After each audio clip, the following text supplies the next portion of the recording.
5 seconds. Start. Mr. Chairman, I want to make a few remarks on this budget, not from an economist point of view, but from the point of view of a layman and one who has reduced it from a purely common sense point of view. The first thing that strikes one when one has a look at the budget is that it is a deficit budget. It is a deficit on both accounts, the revenue as well as the capital accounts. The question arises, why could not this deficit be avoided? That is the first question which presents itself to everybody. But it seems that it could not be avoided. The deficit on the revenue account is mainly on account of two reasons. The first reason is that the defense expenditure, which takes practically one half of the revenue, cannot be curtailed because of the present international situation, and the other is that the expenditure on the nation building activities cannot also be curtailed. Therefore, the finance minister is justified in presenting a deficit budget. He has tried to cover up the deficit on the revenue account to a certain extent, although the whole of the deficit on the capital account has been left uncovered.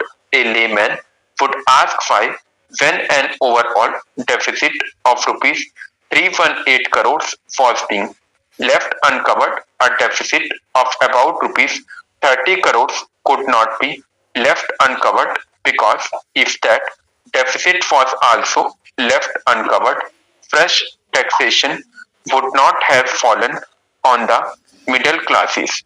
But I would say that if the finance minister has not left that deficit uncovered, he has not acted against the accepted principles of public finance. It is an accepted principle of public finance that it is always prudent to cover a revenue deficit by current taxation, and that is why fresh taxation has been resorted to for the purpose of covering the revenue deficit. But again, the question arises that the whole of this deficit has not been covered, even though fresh taxation has been resorted to. There is still a deficit of about rupees 8 crores which has been left uncovered. For one, I am not able to find a direct answer for not covering that deficit also. The only reason that strikes me is that probably we have come to the saturation point, and that it is not possible for the finance minister to tap fresh resources.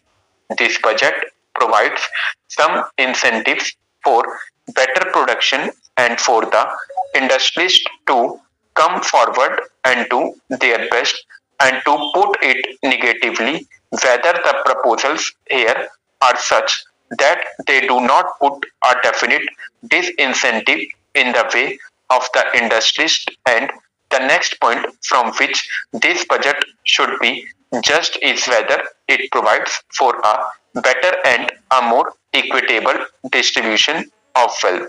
From the point of view of the first standard, I have mentioned the budget provides for two concessions as incentives for the industrialist.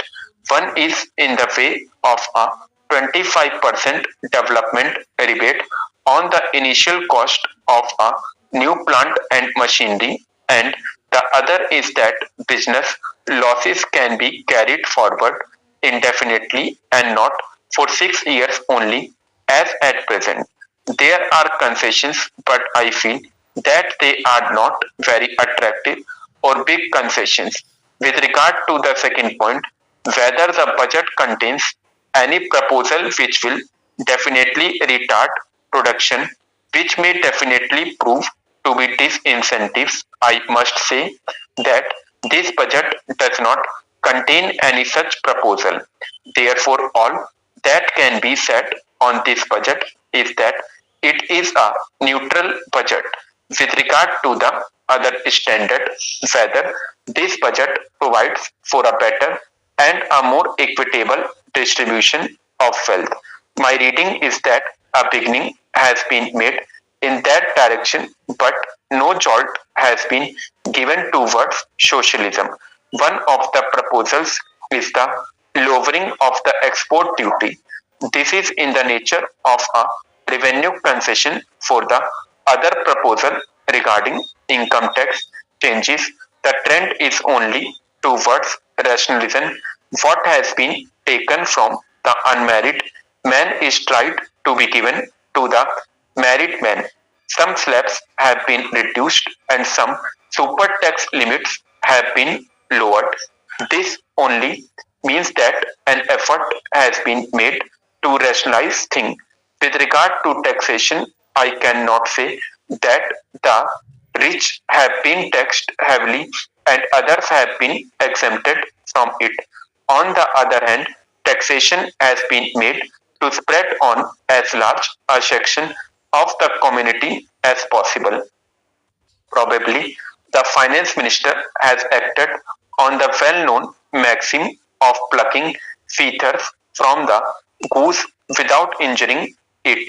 It would have been much better if the middle classes had been left out of fresh taxation because sugar and cloth are the two consumer goods, the taxation on which will fall mainly on the middle classes.